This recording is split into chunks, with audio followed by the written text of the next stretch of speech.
iPhone 11ផ្នែក2ឬ iPhone 11ធម្មតាបិទ screen private ឬ screen privacy ឬហៅថា screen ខ្មៅ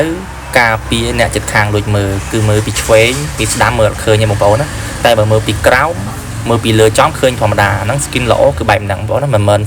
screen private មើលពីក្រោមមើលពីលើអត់ឃើញមើលអាហ្នឹងថាមិនល្អឲ្យវាចូលលក្ខណៈថាបើយើងជាម្ចាស់ខ្លួនមើលទៅវាចូលប្រើស្អាប់អញ្ចឹងហើយ screen ល្អគឺដូចខ្ញុំប្រាប់អញ្ចឹងពីឆ្វេងពីស្ដាំគឺមើលអត់ឃើញមិនមែនមើលហើយនៅហៅថាឃើញគេហៅឃើញរៀងបន្លំវាថា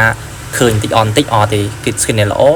គឺចាប់ផ្ដើមឡើងពីឆ្វេងពីស្ដាំមើលអត់ឃើញគេហៅថាខ្មៅក្រឹបតែម្ដងបាទប៉ុន្តែគាត់ថាវាមានបែងចែកតាមតម្លៃដែរកន្លែងខ្ញុំមាន skin 2តម្លៃ private ហ្នឹងគឺដែលខ្ញុំបិទនៅក្នុងវីដេអូតម្លៃ$4សាច់ល្អគួរសមបាទអត់អន់ប្លិញបន្លំពេកទេតែខ្ញុំមានលេខ1មួយទៀត$6បាទគឺវាខុសគ្នាត្រង់ថា$6សាច់ private វាខ្លាំងជាង$4ហ្នឹងហើយសាច់ screen វាមាំស្វិតជាងអញ្ចឹងហើយខ្ញុំប្រាប់ពីអត្ថប្រយោជន៍និងគុណសម្បត្តិរបស់វាបងទី1វាជាប្រភេទ private ចំហើយបិទហើយមិនព្រិលស្អាប់ពិបាកមើលដោយ screen on ទេជាពិសេសកន្លែងកាមេរ៉ាមុខអត់មានស្អាប់ព្រិលអីទេបាទទី2វាជាប្រភេទកញ្ចក់ក្រាស់ស្វិតល្អមិនងាយបែកដោយ screen on មួយចំនួនទេទី3វាការពារពីការធ្លាក់មិនឲ្យងាយបែកកែមគេហៅថា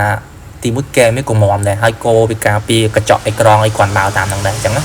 ហើយទី4បងប្អូនងាយស្រួលបកនឹងបិទអីវាអត់ប៉ះពាល់ដល់អេក្រង់ទូរស័ព្ទអីដូច screen on ខ្លះប្រើកាវខ្លាំងបកមកស្អត់ទៅតាក់នឹងអត់ទេបងប្អូនណាទី5វាមិនប៉ះពាល់ដល់ការជាថាច់អីទេព្រោះអីវាជា screen សាច់ល្អអីចឹងបងប្អូនណាហើយសាច់កែម screen cap អីមកនៅក្នុងវីដេអូខ្ញុំblink បងប្អូនមើលតែបងប្អូនណា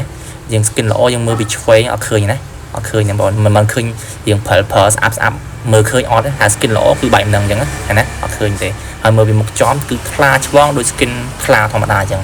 ហើយទាំងគុណភាពទាំងអីអែម the best ហ្មងហើយខ្ញុំចង់បញ្ជាក់ទៅកាន់បងប្អូនតិច$4ដូចក្នុងវីដេអូនោះខ្ញុំមានគ្រប់ស៊េរី iPhone គេហៅ skin កម្រិតល្អមួយដែលអាចថាទទួលយកបានទី2ខ្ញុំមាន